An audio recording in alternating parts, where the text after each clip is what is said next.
¿A alguien se le ocurre alguna explicación por qué? Que se pueden basar, por ejemplo, en esta imagen o en cualquiera, si conoce. Los tejidos. ¿Qué pasaría ahí? Que los tejidos son ¿Son qué? rectos ¿Ya? y el que lo dijo usted lo dijo y dijo que el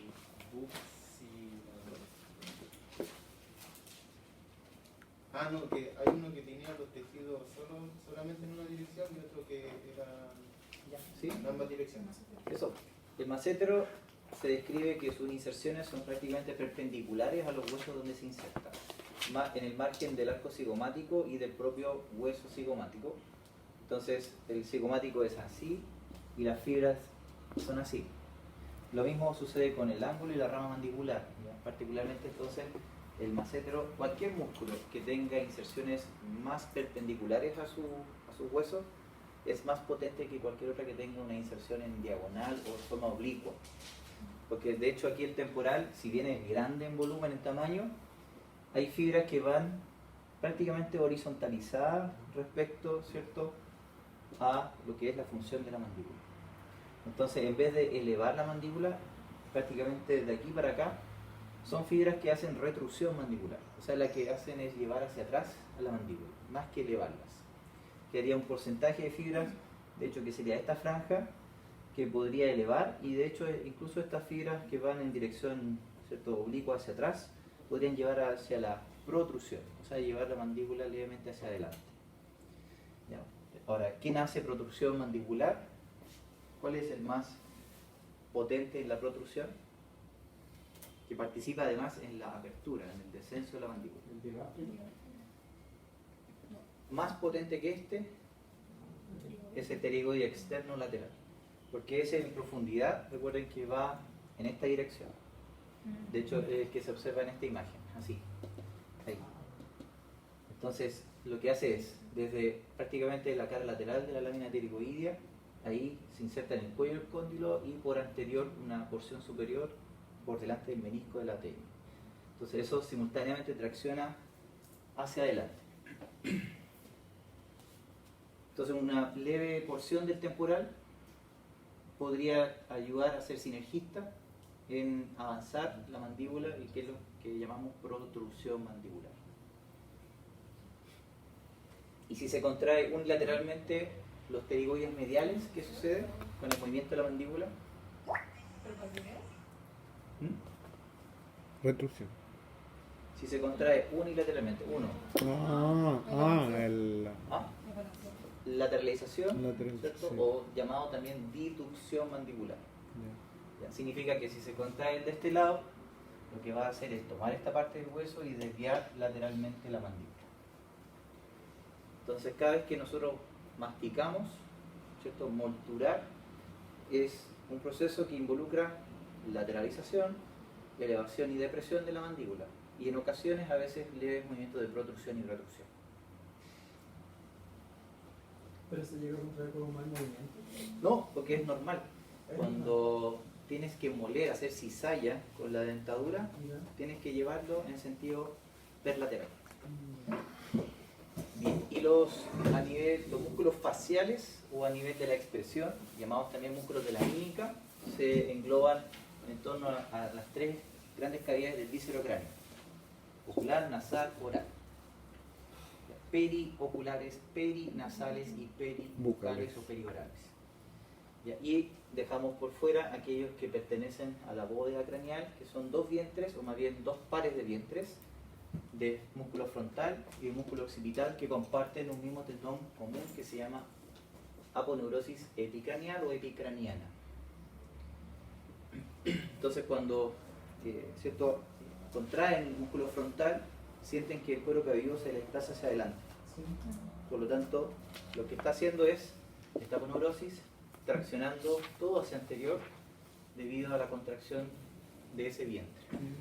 Y todas las líneas de expresión del rostro, si observan la dirección de las fibras, son siempre perpendicular a la dirección de las fibras. Entonces, han visto en la frente líneas transversales porque las fibras van verticales. Lo mismo en torno al orbicular de los ojos, de los párpados. sobre todo aquí, las patitas de gallo, o aquí en los labios, sobre todo en el superior. Si son buenos para fumar, antes de tiempo les van a aparecer. Entonces tenemos estos músculos que bajo la piel, a nivel del rostro, generan los movimientos para la expresión facial. Tanto para los ojos, inclusive la nariz, aunque ¿cierto? No se nota mucho, pero existe el aleteo, el movimiento del dorso de la nariz, incluso la corrugación o el corrugado de la nariz, cuando se arruga en sentido ¿cierto? Vertical las líneas, es porque el transverso de la nariz se contrae. Y todos estos músculos claramente no son para la masticación ni para movimientos de ATM. Ahora, tal vez uno de estos, que es el bucinador, ayuda y colabora con que el alimento sea empujado hacia la oclusión de los dientes. Ese es el bucinador. Es un músculo que vamos a ver luego profundo en la mejilla y que su tarea es, justamente a medida que tengo alimento en la boca, empujar el bolo alimenticio hacia los dientes. Pero no más que eso, no mueve mandíbula, sino que empuja el bolo para que no se vaya hacia otras partes de la cavidad oral. Entonces, estos músculos, bueno, el bucinador está ahí, profundo, ¿ya? Se origina sobre todo en las partes del maxilar y de la mandíbula, conocidas como eminencias alveolares, que es justamente el borde o el contorno donde están las cavidades de los dientes, ¿ya? En el hueso. Y de ahí se proyecta hacia el orbicular de los labios. Entonces un músculo que va insertado en rafe, ¿cierto? Se entrecruza con el orbicular y con eso tiene para empujar el alimento hacia los dientes. Y característica especial es que es perforado por un conducto salival, que es el conducto parotídeo. ¿Ya? De las glándulas salivales hay varias, está la parotidia, está la sublingual, una que está por dentro de la cavidad oral, y las submandibulares. Y en este caso la parótida o la parotidia se localiza justo superficial al massétero, donde está la rama de la mandíbula, superficialmente, y el conducto atraviesa al bucinador. Y desde la interior de la mejilla uno se podría observar en el espejo fácilmente el orificio donde está el conducto parotídeo. Y si uno se masajea la zona de la mejilla, sobre todo en la región del ángulo, uno podría estimular la glándula y empezar a salivar directamente. Entonces, estos músculos son varios insertados sobre otros músculos. Por lo tanto, mecánicamente, vuelvo a decir, no tienen tanta repercusión en la ATM. Pero sí en la gesticulación del rostro, ya sea de forma unilateral o bilateral, ¿cierto? Ayudan a generar las expresiones del rostro, que a medida también que se mueve el rostro, ayudan a otros procesos, a la respiración, porque si yo ocupo, por ejemplo, el transverso o el elevador de la nariz y del labio superior, podría dilatar la fosa nasal y así mejorar la permeabilidad o el paso del aire. O para hablar bien, ¿cierto? Para pronunciación. Entonces, moviendo adecuadamente los labios se podría considerar que también participan en la comunicación. ¿Ya? Comunicación, en la masticación, cuando se señalaba el bucinador, pero no en el movimiento de ATM, y en la respiración como procesos complementarios a lo que es su tarea principal, que es la gesticulación o la expresión facial. Entonces, normalmente aquí se pueden localizar varios coincidiendo en el ángulo de la boca, ¿ya? Entonces, ¿qué es la comisura? Entonces, aquí hay un elevador del labio superior, un cigomático menor, cigomático mayor, un risorio que es superficial al massétero, que está acostado acá, y permiten entonces ya elevar en la misma dirección que tiene el sentido de sus fibras, hacia arriba, en sentido diagonal, para mostrar, ¿cierto?, lo incisivo, y el risorio que permite separar, ¿cierto?, la comisura como una sonrisa falsa. Entonces, y acá debajo en el labio inferior también, uno que se considera triangular o piramidal de la boca, que está en este sector, y otros que deprimen el labio inferior, y acá falta uno que aquí está, que es el mentoniano de la borla, mentoniano o de la borla, que es el del puchero. Entonces cuando se hace puchero y arruga la perita, el labio inferior se proyecta hacia adelante y es gracias a este músculo que origina en los bordes alveolares de la mandíbula y se inserta a nivel de la piel de esa zona. Y hay uno que no se alcanza a ver aquí, que está en la punta de la nariz, debajito, pero lo están apuntando. O sea, por lo menos se alcanza a ver ahí. Ahí. Se alcanza a ver unas pequeñas fibras ahí. Y ese es el mirtiforme o depresor de la punta de la nariz o del septo nasal.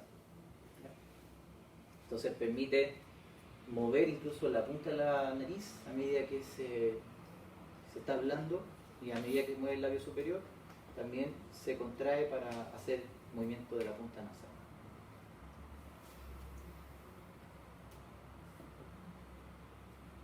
Y acá se alcanza a ver, como les decía, la glándula parótida salival superficial al massetero, justamente tomando gran parte de la rama mandibular hasta el ángulo.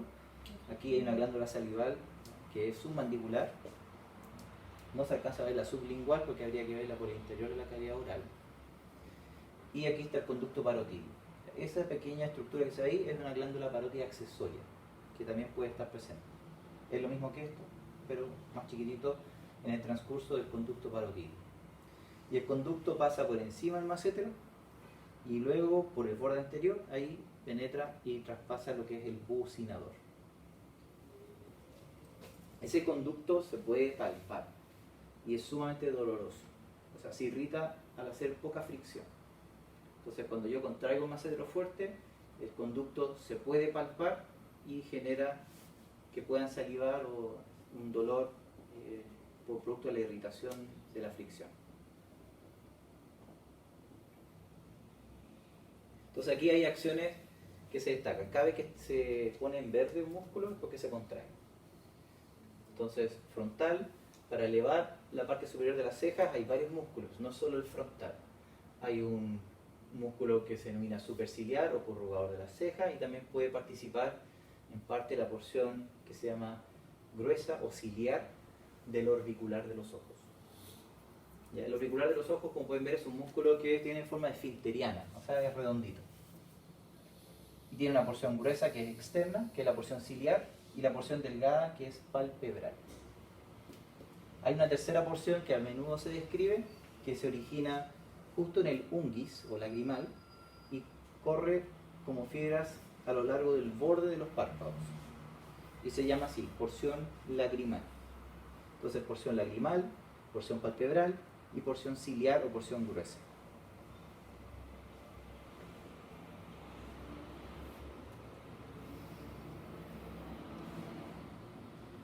¿Dudas hasta el momento? ¿Consultas?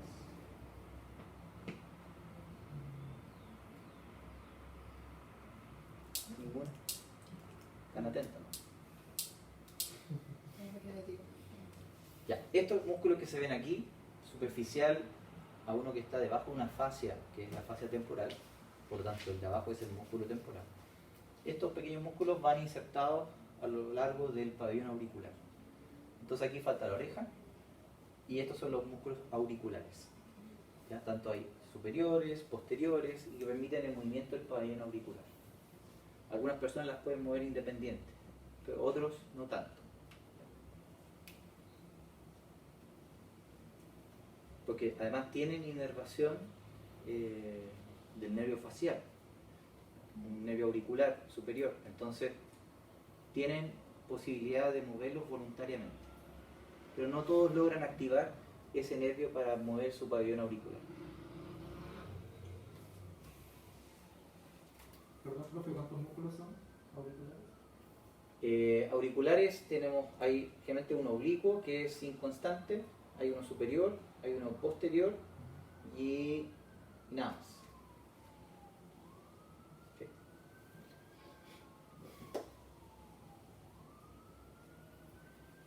Y hay un músculo que se inserta o llega hasta el rostro, pero en realidad es del cuello, y es el platismo. O también se llama músculo cutáneo del cuello. Entonces, es un músculo particular que, como característica, tiene que no se inserta en ningún hueso.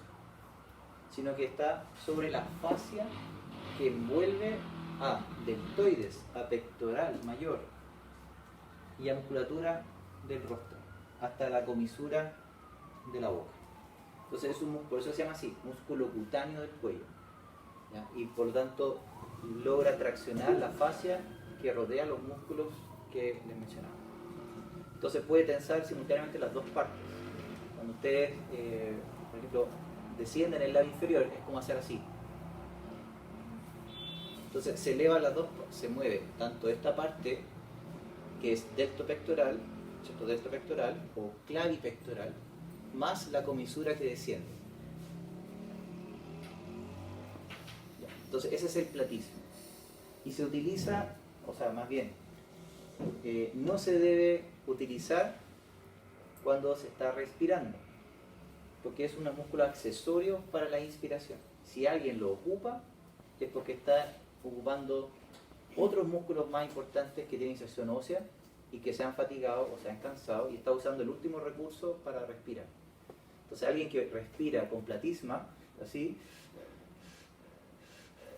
es porque es de urgencia, ¿ya? Porque es el último recurso. Respiración forzada. Claro, y porque antes de eso empieza a hacer otra estrategia, apoya las manos y ocupa el pectoral menor, entonces empieza a elevar la escápula y contrae el pectoral menor para elevar las costillas, o ocupa los intercostales que también se le empiezan a hundir, y después ocupa el ecón también, ya como último recurso el platismo. Entonces eso significa que ya requiere apoyo de oxígeno. Y se puede generalizar acá con la inervación. Hay dos pares craneales importantes. El que da inervación motora es el nervio facial. Entonces tenemos el séptimo par involucrado. Y acá está el nervio que les mencionaba, el auricular posterior, que da inervación hacia los músculos auriculares.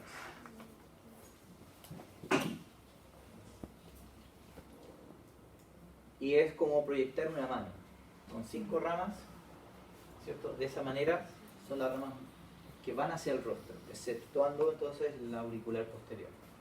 La rama temporal, cigomática, bucal, de la mandíbula o mandibular y cervical, que es para el platismo.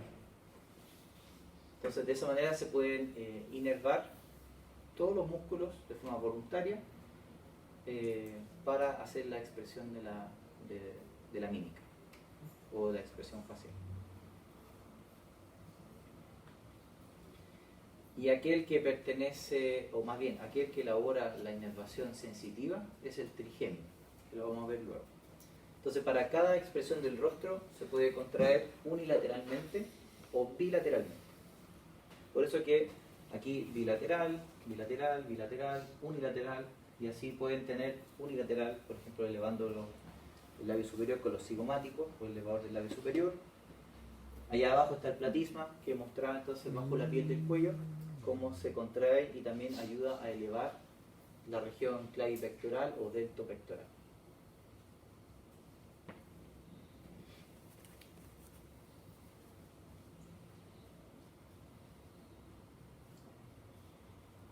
Entonces, ¿han visto los efectos de una parálisis facial? Sí. Que normalmente cuando alguien tiene en alguna de las ramas que les mostraba, y sobre todo cuando afecta a la totalidad de las ramas, todo un lado afectado se debilita, pierde tono. Entonces, todo el lado sano tracciona o desvía la línea media. Entonces, la comisura se desvía hacia un lado, la punta de la nariz, parte de la nariz, el párpado, y en el lado que dejó de inervar se mantiene abierto y cuesta el parpadeo, ¿cierto? Y tienen que usar gotitas o tienen que usar un parche. Y la parálisis facial, bueno, la más común es la afrígori o la parálisis de Bell, que se llama, y que justamente afecta sobre todo lo que es ramas del nervio facial y tomando, por ejemplo, particularmente estas ramas cigomática y bucal. Sí.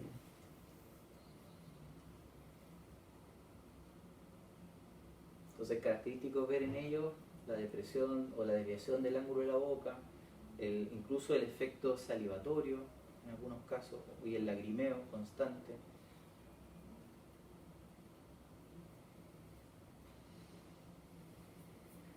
y el nervio sensitivo es el trigémino.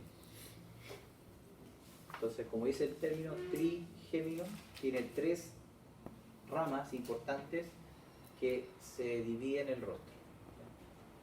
La rama oftálmica, la rama mandibular, o sea, maxilar y la rama mandibular. Se conocen como B1, B2, B3. En realidad B es de 5 romanos. El quinto par craneal. Mandíbula. Pero este es un nervio mixto. Y el anterior, el facial, es solo motor. Entonces, al ser mixto, tiene inervación de músculos de la masticación. Entonces, inerva al temporal, al massétero, a los pterigoideos y podríamos decir que el digástrico, pero solamente al vientre posterior. Porque el vientre anterior del digástrico está inervado por otro nervio, que es el nervio alveolar inferior. Y una de sus ramas que se llama rama milioioidea.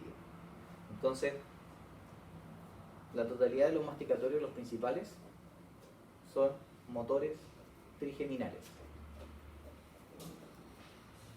Y lo que es sensibilidad cutánea del rostro, a través de sus 3 ramas posterior al ganglio trigeminal.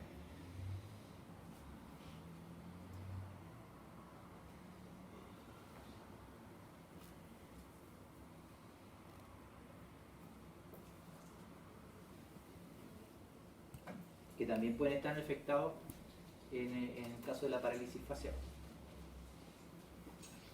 Ahora, hay un límite aquí que se lo muestro acá. Detrás del pabellón auricular no hay ninguna inervación de estos nervios parascraniales. Pertenecen a la inervación de los nervios espinales, particularmente las primeras ramas.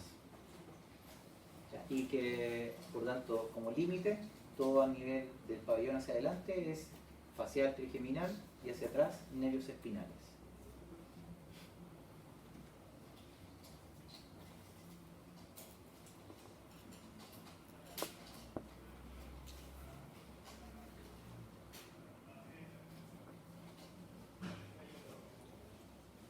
Y en cuanto a cuello, el cuello es de las regiones es más complejo que el rostro, porque además no solamente están divididos por áreas, que son los triángulos cervicales, sino que también en profundidad, en capas. En cambio, en el rostro, con suerte, había un músculo profundo que era el bucinador, y los masticatorios que se pueden ver en la cara inferior. Pero en este caso, van a ver que en el cuello se divide en triángulos, subtriángulos y en planos de estos triángulos cervicales. Partiendo de decir que el ECOM es el límite de 2 triángulos grandes, el triángulo anterior y el triángulo posterior del cuello. Entonces el ECOM tiene su borde anterior, la línea media y el borde inferior de la mandíbula. Todo eso es el triángulo anterior. Y el triángulo posterior, detrás del ECOM, delante en el borde anterior del trapecio y borde superior de la clavícula. Ya tengo entonces triángulo anterior y posterior. Donde ahí, en la otra imagen, se puede ver que en el triángulo anterior están agrupados los músculos denominados suprayoideos e infrayoideos. Por eso que aparece ese hueso que está ahí. El único hueso flotante, considerado flotante porque está suspendido por músculo y ligamento, no toca con ningún otro hueso, el ioides.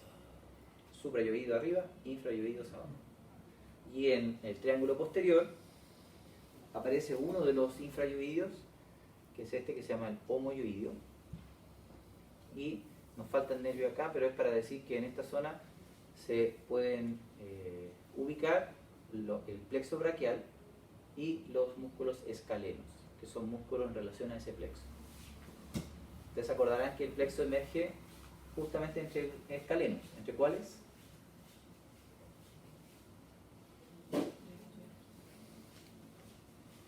Porque un ejemplo era, el semestre pasado, hablar de la cérvico-braquialgia, que es compresión del plexo braquial y que afectaba motora y sensitivamente a la extremidad superior.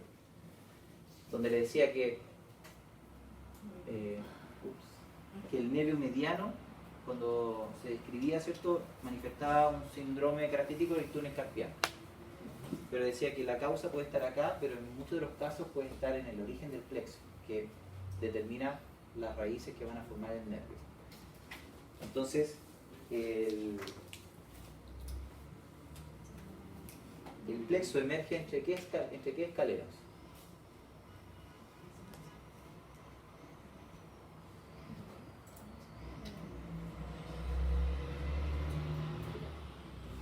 Son tres: escaleno anterior, medio y posterior.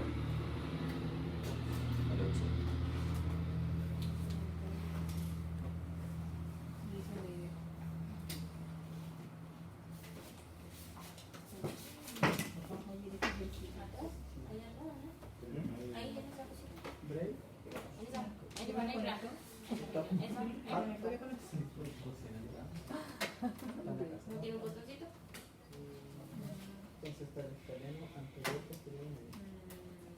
Sí. De ahí nace Entre el escaleno plexo, anterior y el medio. Y que son dos que pasan a insertarse en la primera costilla.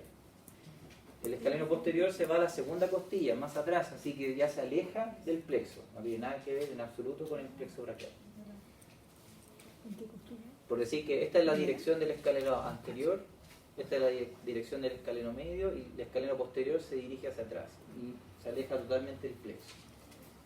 Entonces había un cuadro característico, cervicobraquialgia, donde en esta zona estos escalenos se contracturan y cierran el espacio y comprimen el plexo.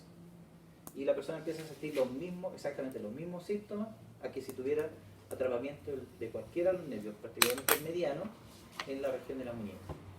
Entonces la persona dirá, ¿sabe qué? Me cuesta tomar objetos con los 3 dedos, que es territorio de inervación motora del mediano. O siente parestesia o hormigueo, sobre todo en la parte lateral del antebrazo, y que tome estos dedos, porque esto pertenece al nervio ulnar. ¿Se acuerdan del hematoma? Entonces, los mismos síntomas se reproducen si yo comprimo el nervio acá, acá, acá o acá. Siguen siendo los mismos síntomas. Entonces, de hecho, si ustedes se palpan en el triángulo posterior, donde emerge detrás del ECOM, van a poder incluso comprimir parte del plexo y van a sentir cómo hasta el codo, hasta el antebrazo, la mano, pueden sentir parestesias. ¿Ya?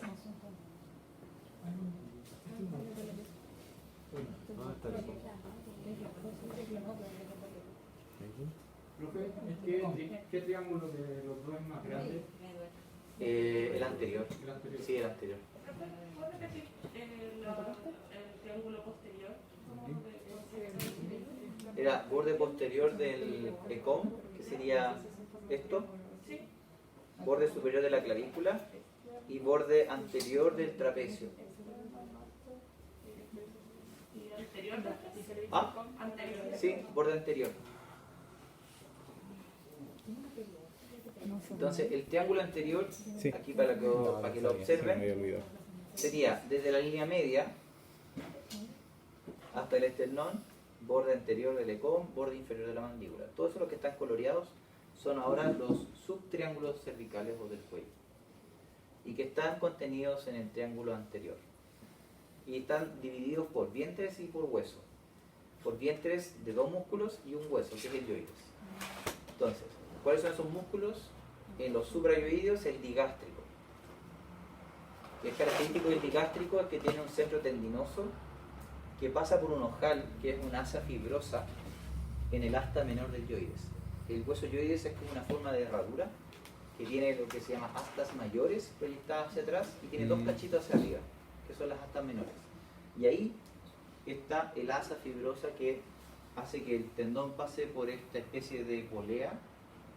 Entonces se origina por delante del proceso mastoides, vientre posterior, se engancha en el asa y vuelve a subir y hacia adelante en la fosa digástrica por la cara interna de la mandíbula. Entonces viene de acá, baja, se engancha en el yoides y vuelve a subir hasta insertarse adelante en la mandíbula. Entonces aquí el yoides, antes de mencionar el otro, pasa a tener un rol importante en que si está arriba o si está abajo, puede mover la mandíbula, siempre y cuando funcione correctamente esta polea. ¿Cómo creen que funcionará? ¿Con el yoides arriba o el yoides abajo? ¿Qué es más eficiente para que pueda descender la mandíbula? Si el músculo va así, abajo, mientras más abajo esté el hueso, más angulado esté el vientre, sobre todo el anterior, que sube ahora. Entonces, al estar en esa dirección, le permite entonces descender mejor la mandíbula. Pero si el yoides está libre o está elevado, está más arriba, el digástrico pierde notoriamente su activación y su fuerza. De hecho, lo pueden hacer funcionar de esa forma. Si ustedes elevan el yoides, cuando degluten, cuando tragan, traten de tragar y abrir la mandíbula. ¿Ya? Entonces, no pueden coordinar tan eficientemente porque el que le ayuda a descender está en la menor ventaja posible. Pero si relajan la vía aérea, es más fácil abrir la mandíbula. Si contraen los infrayoideos, el yoides desciende y la polea pasa a ser nuevamente efectiva para bajar la mandíbula. Bueno, el digástrico separa estos subtriángulos, submentoriano, submandibular. Y debajo está el homoyoideo. El homoyoideo también es un músculo clasificado como digástrico. Bueno, el anterior se llama y se clasifica como digástrico. Pero este se llama homoyoideo y se clasifica como un digástrico, con dos vientres. Así como el bíceps braquial, también es digástrico. ¿Ya? Entonces, este tiene un vientre, detrás del ecom tiene un tendón central y vuelve a estar acá presente en el triángulo posterior, proveniente desde el borde superior de la escápula.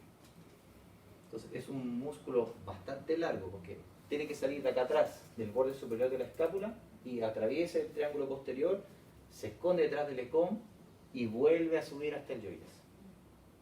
Entonces, la posición de la escápula entenderán que va a influir en el yoides y el yoides a su vez en la mandíbula y así sucesivamente. ¿Sí? Profe, ¿cómo se llama ese digástrico que dijo recién? Homoyoideo. Entonces, si ustedes siguen la cadena muscular hacia abajo, la cadena muscular se refiere a las inserciones de los músculos en los huesos que son compartidos. ¿Qué pasa en todo nuestro cuerpo? Podríamos deducir que la posición de los pies en el suelo, la postura de las rodillas, de la pelvis, pueden llegar a influir en la ATM. Entonces, por eso que ATM pasa a ser de estudio prácticamente de posgrado, ¿ya? Que es tan complejo porque no se estudia solamente la región, con los pterigoides, con los mitocóndrios, meniscos, sino que también involucra evaluación postural completa.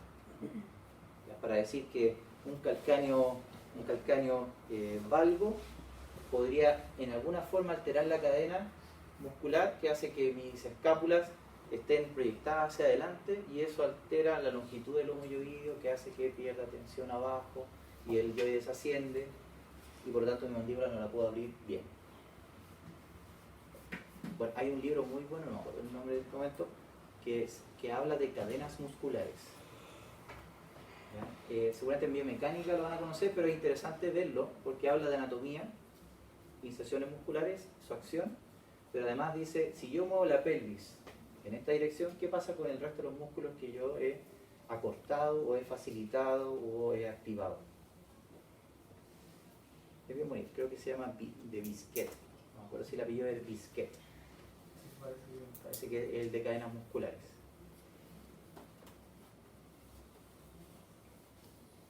Eso para si quieren embolarse aquí con...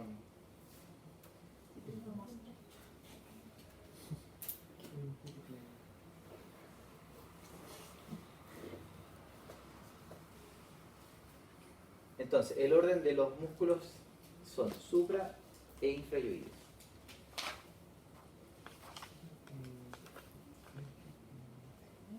Y en esta organización de estos músculos, en el grupo de arriba y en el grupo de abajo hay músculos que no son ioideos. ¿Cuáles son? Que no se insertan en el yoides. El tiroideo. ¿Cuál? ¿Ese?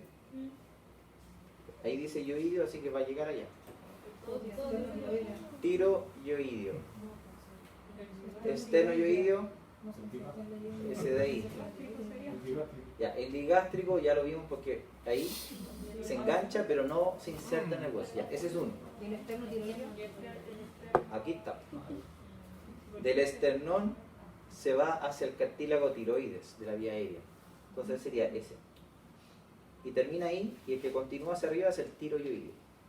Ese punto del cartílago se llama línea oblicua, por la cara externa del cartílago tiroides. Entonces ahí tenemos un músculo arriba y un músculo abajo que no se insertan en el yoides. ¿Cuál sería el de abajo? Ya lo dije. Es que me confundí, ¿no? ¿Este? ¿Ese? No. ¿Este? Tampoco. Porque dice yoideo. Dice yoideo. Este no dice yoideo. Dice tiroideo. Entonces este es. Sí, yo le había dicho eso, pero... Y este dice yoideo, así que tampoco. Entonces, el que nace en el cartílago es este, y el que termina en el cartílago es este. Y este que está abajo, el esternotiroideo, en realidad nunca se insertó en el hueso dioides. Pero, esa se llama línea oblicua. Línea oblicua del cartílago tiroides. Sí.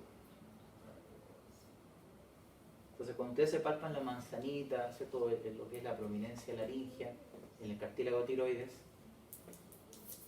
al ladito, por lateral, estaría la línea oblicua. ¿Qué estructuras hay adyacentes? Vasos sanguíneos. Aquí les dejo la vena yugular interna, en paralelo está la carótida común, más profunda, pero para que vean la estrecha relación que tiene el homoyoideo con esta vena. Entonces, ¿qué pasaría?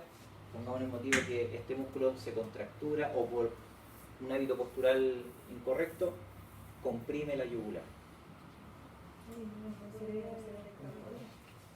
El encéfalo es el que empieza a tener problemas de drenaje, porque le aumentas la presión interna del cerebro, porque el sistema arterial va a seguir metiendo sangre, pero para salir se va a encontrar que va a estar más estrecho. Entonces eso podría generar hipertensión a nivel encefálico, y eso lleva a que una arteria tenga más presión, y cuando se rompe una arteria en el cerebro, eso se llama ACV, accidente cerebrovascular, o AVE, accidente vascular encefálico. Cuando una arteria estalla, ¿qué tipo de accidente vascular es ese? El llamado hemorrágico. Y cuando no deja perfundir o irrigar un territorio, porque se oblitera, se cierra o se tapa, eso se llama accidente vascular encefálico, pero de tipo isquémico. ¿Cuál de los dos creen que es más grave? Isquémico. ¿Por qué? ¿Por qué? Ya. Creo que lo eleva por la sangre que baja. Ya, la compresión que ocurre a nivel del encéfalo producto de una extravasación, una hemorragia, es lo que hace que el hemorrágico sea más severo. Porque el cerebro sigue recibiendo presión, pero no tiene cómo expandirse para desviar el volumen de presión. Entonces, porque el cráneo va a estar fijo. Entonces, ¿hacia dónde va la presión? Hacia adentro. Empieza a comprimir. Entonces, ahora, el otro, el isquémico, solo tiene como característica que sea peligroso, está igual que un árbol. Mientras más cerca el tronco, mientras más abajo el accidente isquémico, más grave es. Y normalmente, afortunadamente, los vasos, mientras más abajo están, son más anchos. Entonces, es poco probable que existan los accidentes isquémicos a nivel carotídeo o a nivel de las arterias vertebrales.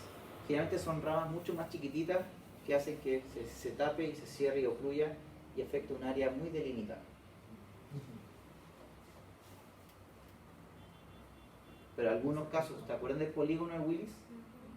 ¿Se acuerdan de la arteria basilar? ¿Dónde estaba localizada la arteria basilar? ¿Dónde? Justo delante del puente, ¿cierto? Donde está el surco basilar en la protuberancia. Y ahí salen las arterias que se llaman cerebelosas. Entonces, Ocurre que ese sería un punto bien feíto para tener un accidente vascular de tipo isquémico, porque el cerebelo a esa altura deja de recibir sangre y quedan con secuelas motoras. No de ningún tipo de cognición, de memoria, ningún tipo, pero sí con severas secuelas motoras, de coordinación, ya, para recordar patrones de movimiento. Incluso si es un poquito más abajo, podría afectar algunas arterias vulvares, pero ese ya sería mortal, porque ahí está el centro respiratorio, la regulación automática de la respiración.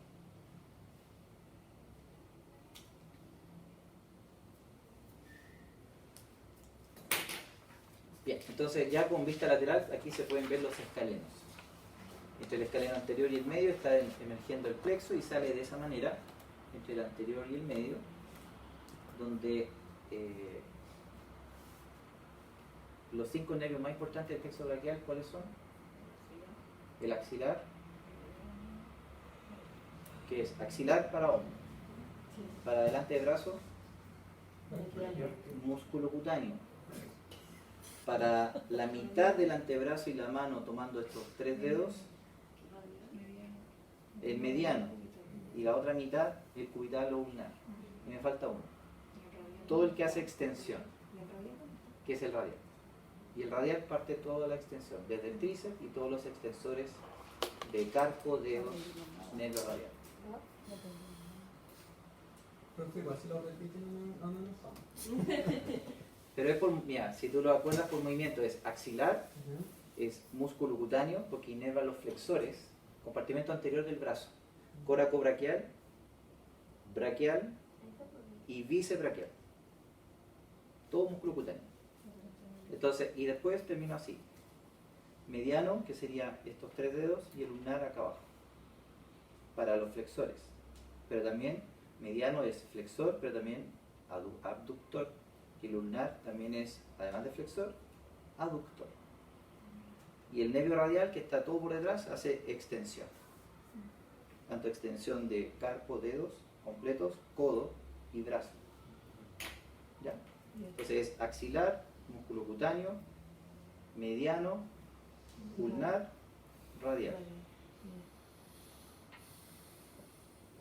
Y ahí cuando se comprime, tiene esos efectos que les decía. Adormecimiento, parestesia, que es la sensación de hormigueo, pérdida de fuerza, que se llama impotencia funcional, y que puede acarrear síntomas similares a que si un nervio terminal se atrapa en cualquiera de sus recorridos.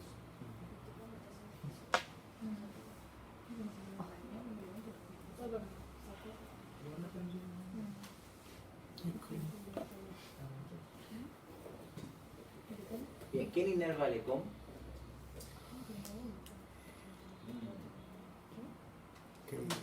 Esa fue pregunta de prueba de solemne semestre pasado.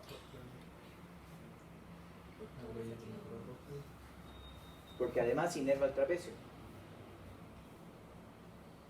Es un par craneal.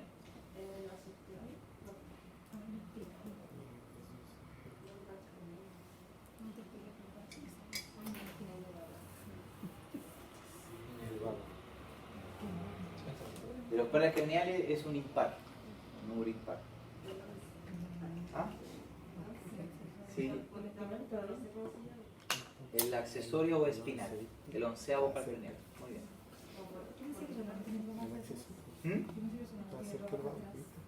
Sí, llega al trapecio, pero también al ECOM. El acceso. Y como acciones, ¿qué hace el ECOM? Si contraemos unilateralmente primero, unilateral, contraemos ya el de este lado derecho.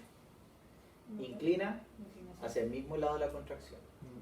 Rota hacia el mismo lado opuesto. Contralateral. Ese es el término. Entonces toma el proceso mastoides y lo lleva hacia el lado opuesto. Y bilateralmente, ¿qué es lo que hace? ¿De cabeza o de cuello? ¿O ambos?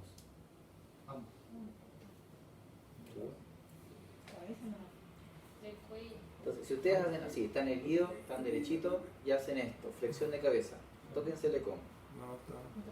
No trabaja. Pero si hacen esto,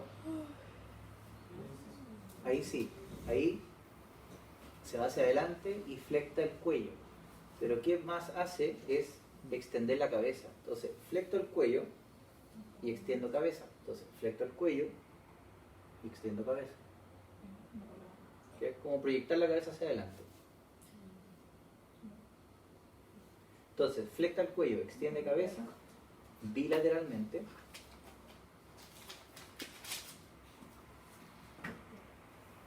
Y actuaría en conjunto de forma sinergista con el trapecio del mismo lado. O sea, si el ECOM del lado derecho se contrae para rotar para allá, el trapecio de este lado también está tomando los procesos espinosos cervicales y me lo está rotando los cuerpos hacia ese lado, hacia el lado contralateral.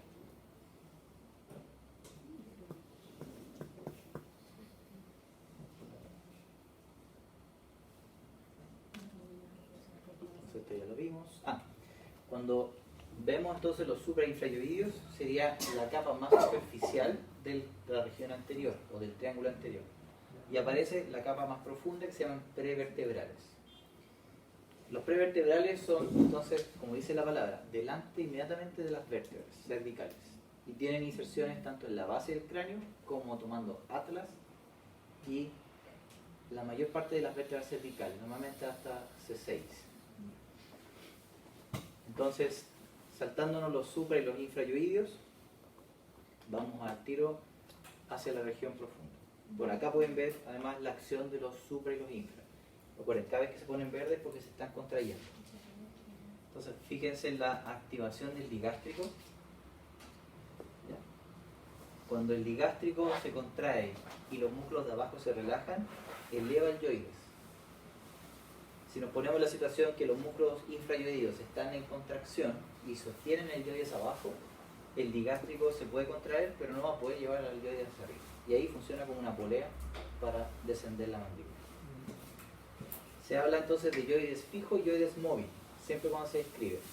Yoides fijo es porque está abajo, yoides móvil es porque puede subir con facilidad, cuando se vean las acciones musculares.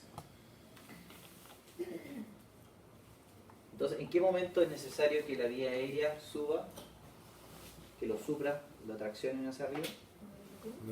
Cuando deglutimos, cuando tragamos, ¿cierto? Como el compañero está ahí tomando agua. Entonces, cuando él se toca el cuello y traga agua, todo esto sube.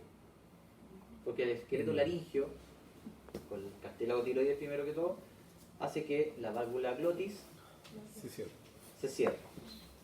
Y cuando la vía aérea baja, la válvula vuelve a mantenerse permeable la vía aérea, ¿cierto? Abierta. Bueno, son 4 procesos yo destaco en la función del yoides: la respiración, la masticación, el habla y la deglución. Entonces, para la respiración, para mantener permeable la vía aérea, para la masticación, porque vimos que el digástrico permite la apertura de la mandíbula. ¿Qué más dije? El habla, exacto. Y la deglución, después de tragar. Masticación. Entonces, probablemente el área de intervención kinésica en rehabilitación de esos procesos va a tener que ir acompañado de un equipo multidisciplinario, con el fonoaudiólogo, particularmente con él y otros tantos. Porque justamente ellos los que se encargarán de recuperar las funciones perdidas, por ejemplo, del habla y para la deglución. Ellos tratan la deglución.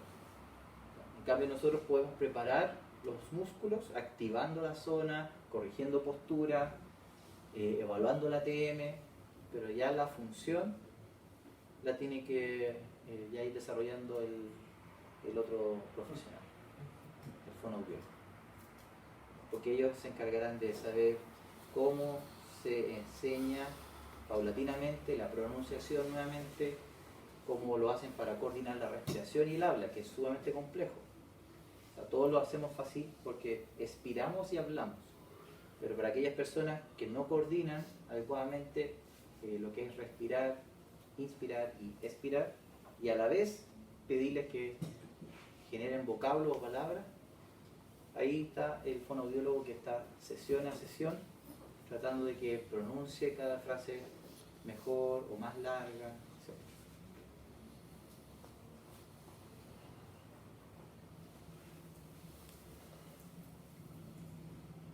Bien, y el digástrico que se los mencionaba, pero acá ahora está descrito con los elementos más importantes de un músculo como siempre: el nombre, origen, inserción, acción e inervación.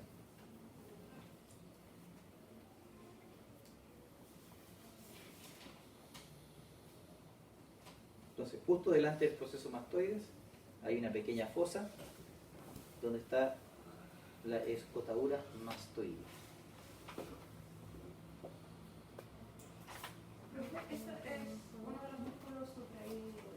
Sí, sí, es de los supra.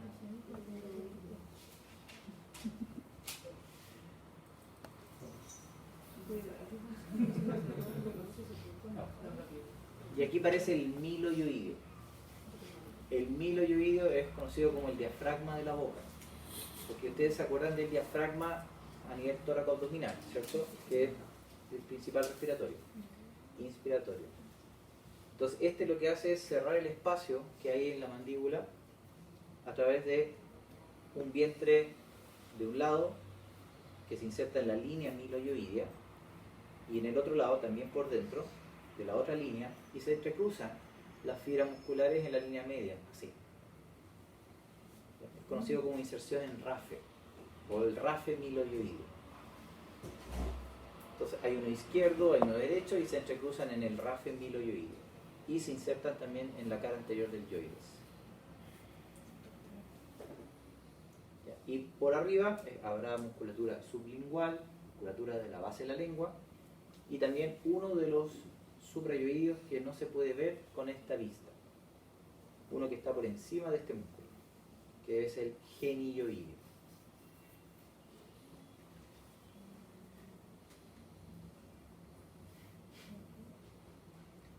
Y aquí hay un músculo paralelo al vientre posterior del digástrico, que viene del proceso estiloides del temporal, por eso se llama estilo. Viene del proceso estiloides del temporal y sí se inserta en el yoides.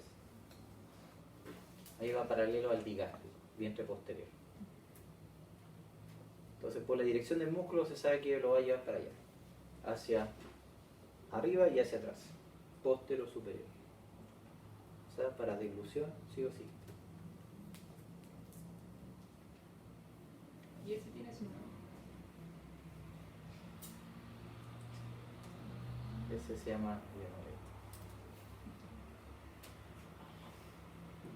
Entonces es un vientre que va por anterior al digástrico. Se llama Guillermo. Claro. Bueno, para tragar, para comer. Leitoides. Y aquí está el genioideo. Entonces, ya por arriba, la vista superior muestra que ahí está el miloioideo y encima está el genioideo. Un músculo corto que va por la cara anterior del cuerpo del yoides y se inserta allá adelante en unos tubérculos propios que se llaman tubérculos genioideos. Entonces ahí está el tubérculo genioideo, abajo está el miloioideo y debajo del milo está la fosa digástrica.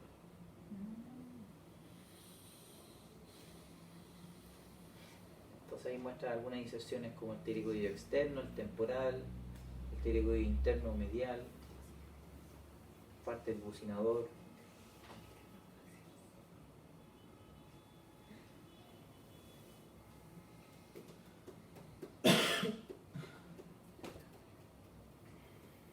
Profe, entonces, ¿cuál era el más profundo, el estilo o el genio? El genio El es el que genio. está más profundo. ¿Sí puede ser?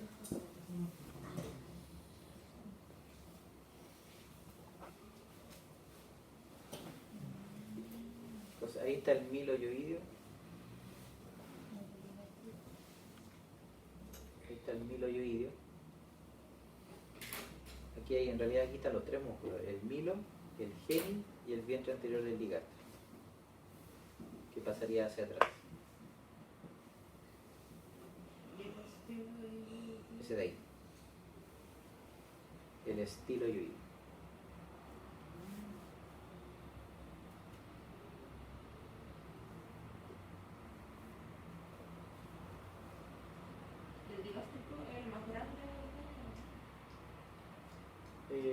Sí, O sea, como...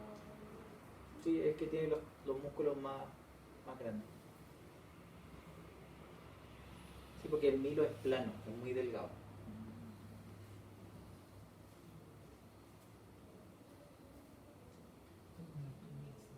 Profe, cuando a una persona le hacen una extracción de la parte de la mandíbula, con cáncer o algo, cuando le colocan la prótesis, ¿la tienen que reemplazar las inserciones o si ya se perdió? Sí, en algunos casos se pueden volver a insertar, porque finalmente es el tendón que se puede suturar. Ya. Manteniendo irrigación, el músculo igual sigue funcionando. Y el tendón, como es colágeno inextensible, hay ciertas técnicas como para reinsertar. Pero no va a ser lo mismo que insertarlo en un hueso vivo que tiene periósteo, que tiene propiocepción. Y lo mismo pasa con las caderas. Por ejemplo, en torno a cadera, cuando se hacen prótesis completa o reemplazo total, dice, ¿qué hago con los más de 10 músculos pelvitrocanterios? Bueno, se localizan próximo a la, ya sea a la parte ósea que queda remanente o algunos quedan incluso desinsertados, porque se privilegia al menos las acciones para la marcha y la bipedestación. Y pierden en algunos casos lo que es la abducción, la rotación interna-externa. Y les quedan funcionales el psoas ilíaco, el glúteo mayor, y con eso puede funcionar perfecto. Pero también, pues si en algún caso toca reinsertar en algún elemento de la prótesis, pierde percepción interna, que es propiocepción. Entonces no siente la tensión sobre el hueso y eso el cerebro dice, contraigo un músculo pero en realidad no sé cómo está la articulación, en qué posición lo lleve. Entonces el cerebro pierde esa información.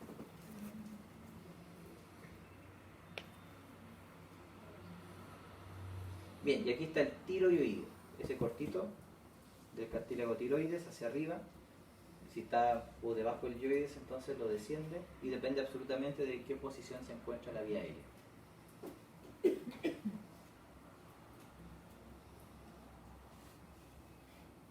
los soportes que...? Que de hecho actúa en sinergia con el externo tiroides,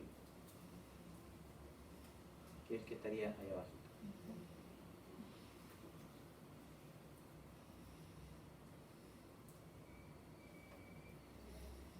Bien, y el esternoioideo, que es el más largo de los ínferos, bueno, en realidad es el segundo más largo, porque el más largo es el O. Y el segundo más largo es este, el esternoioideo. Prácticamente se puede palpar siguiendo la línea media, inmediatamente al lado, los planos musculares, la línea media está despejada del plano muscular. Se puede palpar el cartílago, tiroides, cricoides, incluso el istmo de la glándula tiroides en algunas personas. La pueden palpar porque se siente esponjoso, el istmo. Normalmente a la altura entre el segundo y tercer cartílago traqueal. Y ahí al ladito del vientre que sí se puede distinguir del esternoioideo.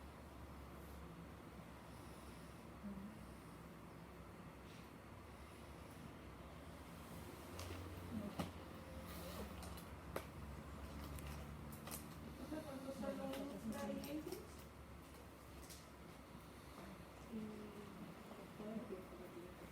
Es el tiroioideo, el esternoioideo, esternotiroideo y falta uno, el homoioideo.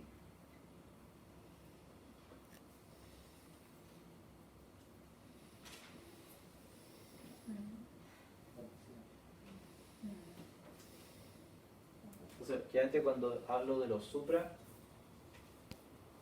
en realidad yo me acuerdo de solamente la inicial. Y de los infra, claro, teo. Digástrico, miloioideo, estiloioideo, genioideo. De los infra, tiroideo, externo puede ser el esternoioideo, el esternotiroideo y el homoioideo. Entonces este no se inserta en el yoides y pongamos que el esternotiroideo tampoco se inserta en el yoides.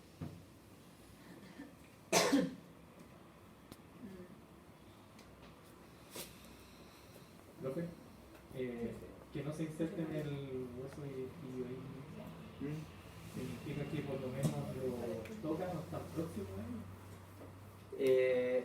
O sea, si no se insertan en el hueso, no tienen acción directa sobre el movimiento del yoides. El ligástrico sí influye porque finalmente a través del asa lo lleva hacia arriba como polea. Este de acá necesita que trabaje con este que sí llega al hueso. Entonces, para que este pueda traccionar hacia abajo el yoides, necesita que este también esté en contracción.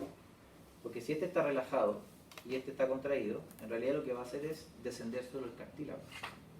¿Ya? Y la membrana tiroidea probablemente podrá ser la que le dé el rango de movimiento y no baje el yoides. Entonces necesitan colaborar en conjunto. Lo que decía yo, trabajan en sinergia.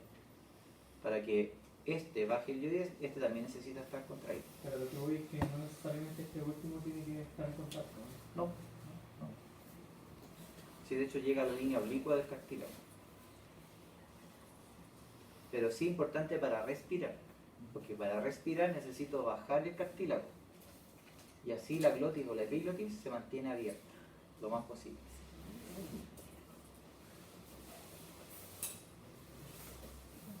Y acá tenemos al homoyoide.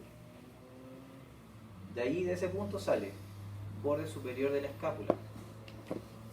Por lo tanto, es un largo recorrido que se muestra aquí, desde el borde superior, divide el triángulo posterior, pasa por delante de la vena yugular y asciende hacia el hueso yoides. Entonces, ya con cualquier posición de la escápula influye en cómo se va a mover el yoides. Y eso repercute en cómo el ligástrico y otros tantos afectan al ATM. Entonces, la gente que tiene bruxismo, que tiene el clic, ¿cierto? O el crépito del ATM, el estudio abarca desde esto hasta toda la postura.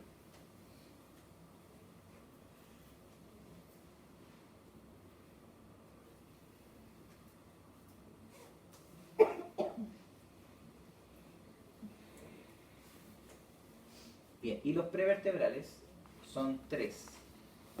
Y hay que hablar del primer hueso cervical y el segundo, particularmente atlas axis. El atlas, como vértebra, uno, no tiene cuerpo, sino que el cráneo se apoya sobre 2 masas laterales. Y aquí en medio está el diente, el proceso ontoides del axis, que articula en forma de arco, ¿cierto? Ahí va a estar el arco anterior y ahí. Y eso se llama pivote. ¿Ya? El pivoteo de la atlantodontoidea. Ese. Entonces, tanto en el cuerpo del axis del C3 y de ahí para abajo, normalmente hasta C6, y en las transversas, sobre todo de estas dos, se van a insertar estos prevertebrales. Un recto menor y uno mayor por delante, que son anteriores, y uno llamado largo el cuello, que es el más complicado de hoy día porque es un músculo que se llama fasciculado, o sea que tiene varias proyecciones en distintas partes de estos huesos. Entonces, el recto anterior menor, ese chiquitito de ahí, es el flexor puro de la cabeza. Solo se encarga de flectar el cráneo sobre el atlas. Es como un sí corto. Nada más. Y la columna se mantiene fija. Solo permite el movimiento de los cóndilos sobre el atlas.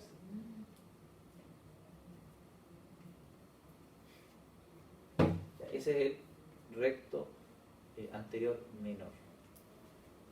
Al lado hay un recto lateral, pero después vamos a hablar de él. ¿Es el flector puro de qué? De la cabeza. De la cabeza. Flecta solo el cráneo sobre el atlas. O sea, la atlanto-occipital.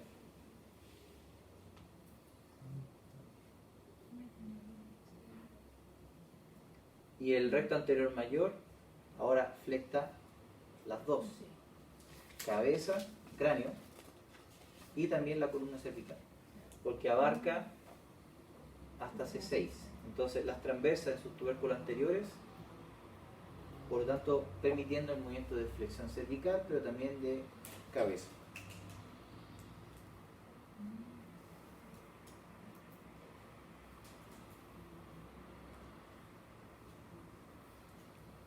Y luego aparece este, que es el flexor largo del cuello. Y este que es fasciculado. Tiene tres formas de dirigir las fibras, porque la descripción es bien compleja, pero es fibras de cuerpo a cuerpo, de transversa a cuerpo y de cuerpo a transversa. Entonces esa es la forma en que se organiza este músculo fasciculado. Pero en todo caso nunca llega al cráneo. Entonces siempre al llegar al tubérculo anterior del atlas es solo flexor de columna cervical. Y si se contrae unilateralmente podría contribuir con estas porciones a inclinar lateralmente la columna.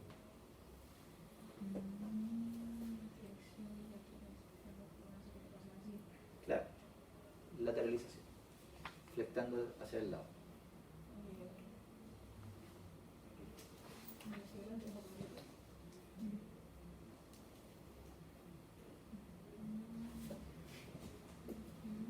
Entonces, los tres músculos que vimos recién, prevertebrales, el primero solo flecta cráneo. El segundo, ambos, cráneo y columna cervical. Y este tercero, que es el largo del cuello, solo el cuello, que llega hasta el tubérculo anterior del atlas.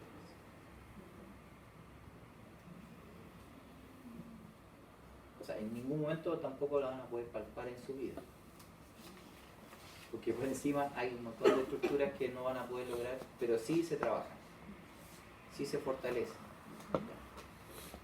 haciendo estas acciones y contrarresistencia, aislándolo lo más posible de que use ECOM o que use trapecio, que use otros músculos más superficiales o incluso los suprayoideos e infrayoideos. Se puede llegar a focalizar el fortalecimiento o el trabajo sobre estos huesos más profundos, o sea, sobre estos músculos más profundos. Y ahí está el recto lateral de la cabeza, que es un músculo estabilizador también de la primera articulación, es el occipito atlantoideo o atlanto-occipital. Entonces, por un lado, lo que hace es, si se contrae simultáneamente de ambos lados, comprime el cráneo contra el atlas. Entonces, es un buen estabilizador. Pero además, si se contrae un solo lado, lo que va a hacer es que este cóndilo que está aquí haga esto. Y eso es la inclinación pura del cráneo. Entonces ustedes cuando vean eso visualizan esto. Aquí debajo están los cóndilos occipitales sobre las masas laterales y el eje para la inclinación es el eje anteroposterior. Pero aquí solamente se toma la mitad de la superficie y se proyecta un radio mayor con la superficie externa. Entonces me voy a quedar con la mitad de este lado y la mitad de este lado de los cóndilos para crear una circunferencia mayor. Entonces sumo esta mitad y sumo esta mitad y hago una especie de círculo mucho más grande donde se proyecta un radio mayor, que es un radio más grande, para que en este caso ahora el cráneo se comporte igual que una pelota completa. Entonces el recto lateral que va por acá lo que va a hacer es que me inclina la cabeza de esta forma y hacia el otro lado de esta forma, ocupando solamente la mitad externa de cada cóndilo. Ahora, eso, para que entiendan que aquí va a estar la masa lateral, con suerte van a ser unos 5 grados. Un poquito. Porque tampoco puede ocurrir que sean más grados, porque ¿qué pasaría con el agujero magno y el agujero del canal medular? Hacen cisaje y se comprimen. Entonces no tiene gracia que haga esto. Entonces son poquitos grados, 5 grados, solamente para darle una leve inclinación a la articulación.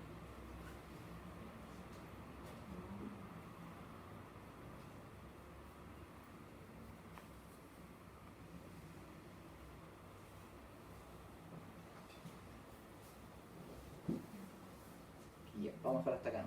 No, pues sí,